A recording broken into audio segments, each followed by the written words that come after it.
નમસ્કાર મિત્રો. આજના સેશનમાં આપણે આ ચેપ્ટરનો સૌથી છેલ્લો કોન્સેપ્ટ એટલે છે બેલેન્સ ઓફ પેમેન્ટ. ગુજરાતીમાં કહેવાય લેણ દેણની તુલાનો ખ્યાલ.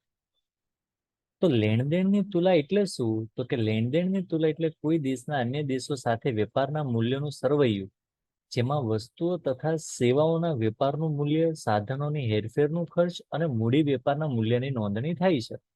હવે મિત્રો તમને ખ્યાલ છે કે આખા ચેપ્ટરમાં આપણે આયાત અને નિકાસ ઉપર સવિશેષ ધ્યાન આપ્યું છે, કારણ કે ચેપ્ટર આપણું વિદેશ વેપાર છે. તો એ જે આયાત નિકાસ કર્યું છે, હેરફેર થઈ છે, મૂડી વેપારના મૂલ્ય નક્કી થયા છે, તો એમનું જે સરવૈયું તૈયાર કરવામાં આવે ને એને કહેવાય લેણ દેણની તુલા. હવે લેણ દેણની તુલા એટલે શું? તો કે વર્ષ દરમિયાન દેશની જોઈ શકાય તેવી અને જોઈ ન શકાય તેવી આયાત નિકાસનું મૂલ્ય દર્શાવતું હિસાબી સરવૈયું એટલે લેણ દેણની તુલા.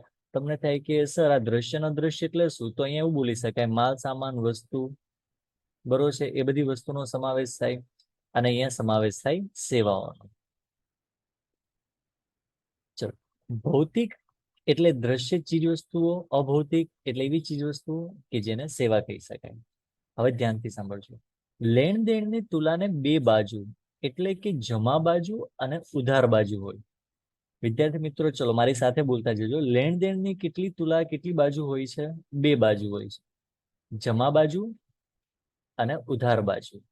ઓકે, ચલો હવે આગળ છે. વિદેશો પાસેથી દેશને થતી આવકો જમા બાજુ જ નોંધાઈ છે. ચલો, અકાઉન્ટ આપણને ખૂબ સારી રીતે આવડે છે કે જે પણ આવક થઈ હોય એ બધી જમા બાજુ લખાય, અને વિદેશમાં જે પણ ચૂકવણી પેમેન્ટ કર્યું હોય એ ઉધાર બાજુ નોંધાય છે. આ તો બધાને જ ખ્યાલ છે, એકદમ સિમ્પલ. બે બાજુ હોય, ઉધાર જમા. જમામાં બધી આવક, ઉધારમાં બધા ખર્ચા. ચલો હવે અહીંયા પ્રકાર આપેલા છે કે લેણ દેણ તુલાના પ્રકારો બે છે, સમતોલ અને અસમતોલ. એકદમ સિમ્પલ છે, એક નાનકડો ડિફરન્સ તમને જોવા મળશે. સમતોલ તુલામાં જમા અને ઉધાર બાજુના સરવાળા સમાન હોય છે, એટલે કે સરવાળા કેવા હોય છે? સમાન. અને અસમતોલ તુલામાં જમા અને ઉધાર સરવાળા સરખા હોતા નથી, એટલે કે અસમાન હોય છે. સમતોલમાં શું બોલે આપણે? સરખા સરવાળા હોય. અને અસમતોલમાં કેવા હોય? સરખા ન હોય.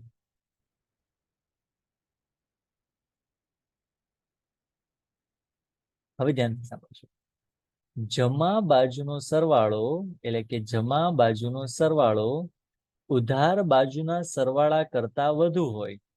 ઉધાર બાજુ કરતા જમા બાજુનો સરવાળો કેવો છે?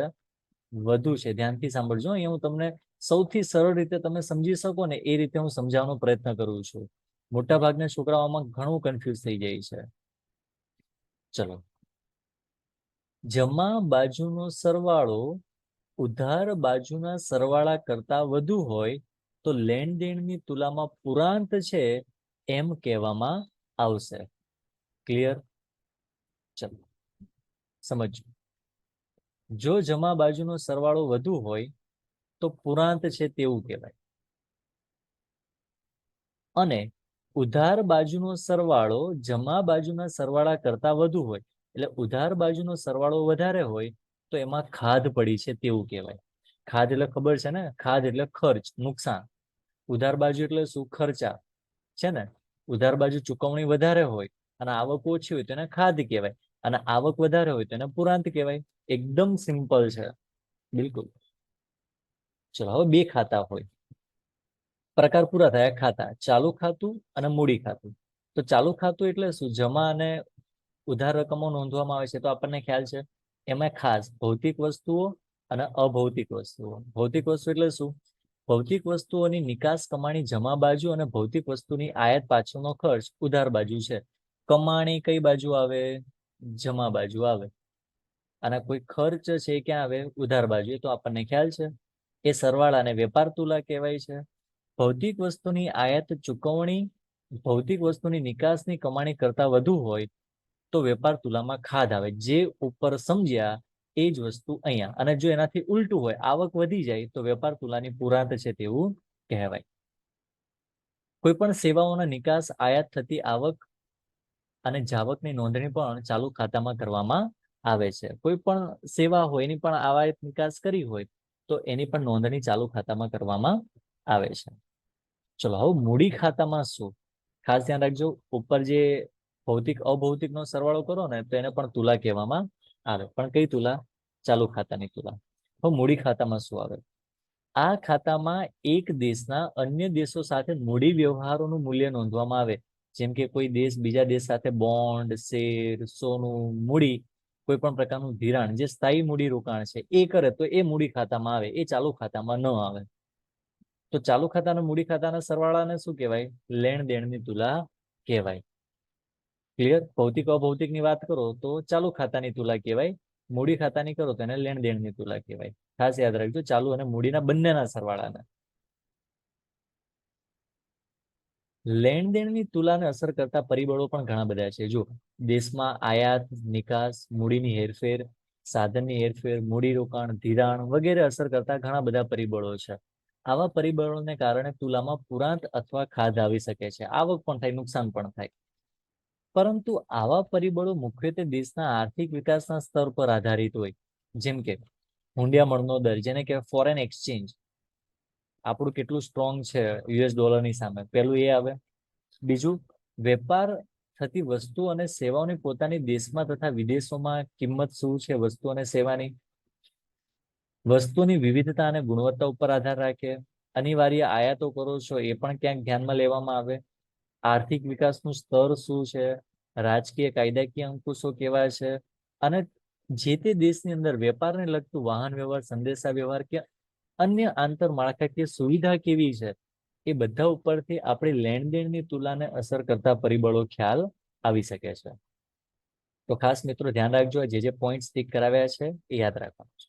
હવે મોટા ભાગના વિદ્યાર્થીઓને પ્રશ્ન એવો થાય છે કે સર આ જે ટેબલ છે લેણ દેણની તુલાનું, એ શું તૈયાર કરવાનું છે? તો મિત્રો બહુ સ્પષ્ટ ના છે કે તમારે લોકોને આ ટેબલ ક્યાંય કરવાની જરૂર છે જ નહીં, અને ક્યાંય કોઈ એક્ઝામમાં પણ પૂછાતું નથી. આ માત્ર ને માત્ર એક કાલ્પનિક ઉદાહરણ છે જે તમે સમજી શકો છો. ચલો હું તમને સમજાવવાનો પ્રયત્ન કરું છું. જમા એટલે તમને લોકોને બધાને ખબર છે, જમા એટલે શું થશે? બધી આવકો. અને ઉધાર એટલે શું? બધા ખર્ચ. પહેલા હું ચાલુ ખાતાની વાત કરું છું, પછી હું મૂડી ખાતાની વાત કરીશ. ચાલુ ખાતામાં નિકાસ કરી છે તો 200 કરોડ રૂપિયા મળ્યા છે. સેવાઓની નિકાસ કરી છે તો 100 કરોડ, મૂડી આવકો 100 કરોડ, એક તરફી આવકો 200 કરોડ. તો આનું ટોટલ કરો ને તો 600 કરોડ મારી આવક થઈ છે જમામાં. તો સામે ખર્ચ, આપણે આયાતો કરી છે એટલે પૈસા ચૂકવ્યા છે 300 કરોડ, 200 કરોડ, મૂડી ચૂકવણી 200 કરોડ, એક તરફની ચૂકવણી 800 કરોડ. તો ઓવરઓલ ખર્ચા કેટલા થયા છે? 800 કરોડ થયા છે આપણા માટે. તો સીધી વસ્તુ છે કે 800 માંથી 600 માઇનસ કરશો એટલે આપણું રિઝલ્ટ મળશે -200. આ બધી ચૂકવણી છે, અને આ બધી શું છે? આવકો છે. તો ચૂકવણી જે 800 છે એમાંથી આવકો માઇનસ કરો એટલે જવાબ માઇનસમાં આવે. તો એ તમારા માટે શું બની જાય? ખાધ બની જાય. જો પ્લસમાં જવાબ આવે તો શું બની જાય? પુરાંત બની જાય. ક્લિયર? હંમેશા ખર્ચમાંથી આવક માઇનસ કરવાની. માઇનસમાં આવે તો તમારા માટે ખાધ, પ્લસમાં આવે તો પુરાંત. એ જ રીતે મૂડી ખાતાની તમને વાત કરી છે, તમે જોઈ લેજો, કોઈ ડિફિકલ્ટ નથી, એકદમ સરળ છે. જે સમજાવ્યું તમારે ખાલી જોવાનું છે. ચલો હવે આગળનો પ્રશ્ન એવો છે કે હુંડિયામણ દર એટલે શું સર? આ ફોરેન એક્સચેન્જ એટલે શું? એ તો અમને ખબર નથી. તો વિદ્યાર્થી મિત્રો, જ્યારે પણ કોઈ શબ્દ આવે ને વિદેશ વેપાર, તો વિદેશ વેપારની સાથે તમે કોઈ શબ્દ બોલો કે ન બોલો, બાય ગિફ્ટેડ આ શબ્દ તમારી જોડે આવશે, હુંડિયામણનો દર. ચલો સમજવાનો પ્રયત્ન કરીએ. જ્યારે ભારતીય નાગરિક વિદેશ ફરવા જાય છે ત્યારે ભારતનું ચલણ રૂપિયામાં ખરીદી કરી શકતા નથી. તેમને રૂપિયાનું જે તે દેશના ચલણમાં રૂપાંતર કરવું પડશે.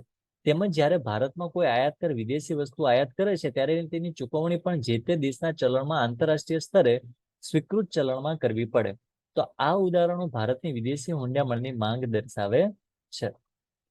સીધી વસ્તુ છે કે આજે એક બાજુ ઇન્ડિયા છે, એક બાજુ યુએસએ છે.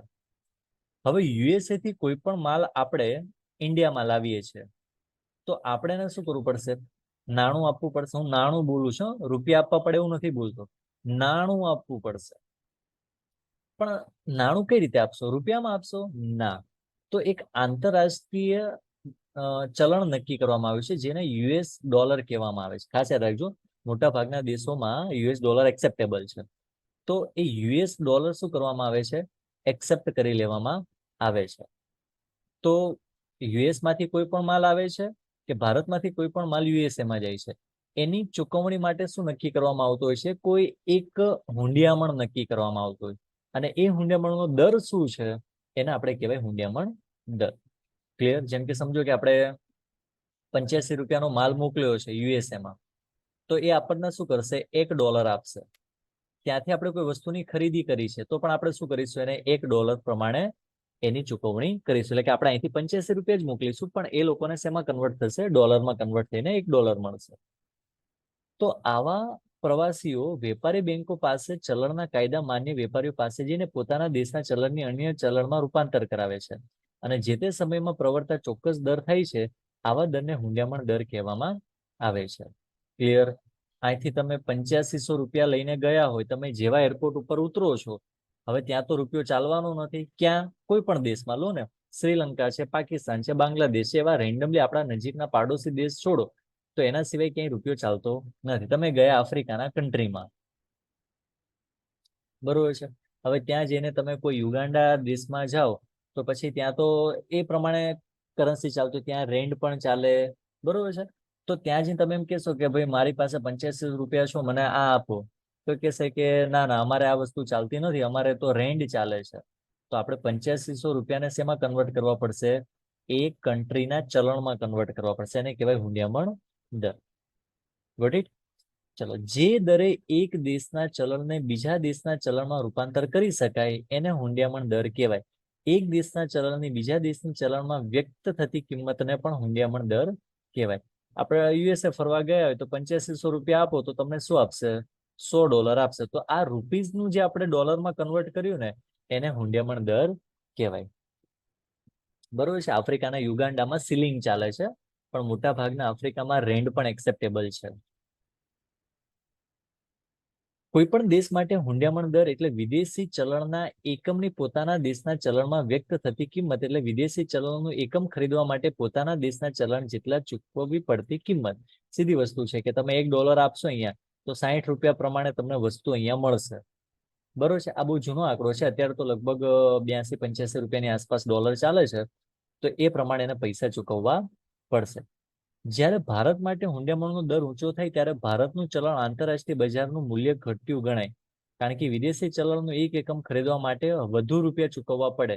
એટલે વિદેશી ચલણની કિંમત મોંઘી થાય અને ભારતનું મૂલ્ય ઓછું થાય. સીધી વસ્તુ છે ને, કે યુએસ ડોલર છે એ 65 રૂપિયા હતો, અત્યારે યુએસ ડોલર 85 રૂપિયા છે.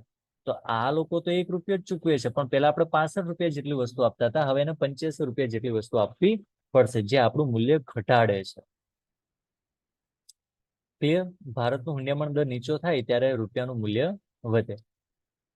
ક્યારેક ખુલ્લા બજારમાં હુંડિયામણના દરોમાં ફેરફાર થાય. યાદ રાખજો મિત્રો, આ રોજ બરોજ અપડેટ થાય. ક્યારેક કોઈ દેશની સરકાર આયાત અને નિકાસને અસર પહોંચાડવા તેમ કરે છે. ભારત માટે હુંડિયામણ દર વધે અને રૂપિયાનું મૂલ્ય ઓછું થાય તો આયાત ઘટાડી દે. આપણે લોકો બી સ્માર્ટ છીએ ને ભાઈ, રૂપિયાનું મૂલ્ય ઓછું થતું હોય, હુંડિયામણ દર વધે તો આયાતો કેવી કરી નાખીએ? ઓછી કરી નાખીએ. અને નિકાસ ઉપર શું કરીએ? આપણે ધ્યાન વધારે આપીએ. $1 60 થી 65 રૂપિયા હોય તો આયાતકાર $1ની વસ્તુની આયાત માટે 65 રૂપિયા ચૂકવવા પડે. જેના અગાઉ માટે 60 રૂપિયા ચૂકવવા પડતા હતા, એટલે આયાતો ઓછી કરવી પડશે. 60 રૂપિયાની વસ્તુ થાય એટલે કે જ્યારે 85 રૂપિયાના 65 રૂપિયા થઈ જાય ત્યારે વસ્તુ આયાત કરવા માંડાય. કેમ? પેલા 85 ચૂકવતા હતા, હવે શું કરીએ છીએ? 65 ચૂકવીએ છીએ, તો આયાત વધારી દેવી જોઈએ.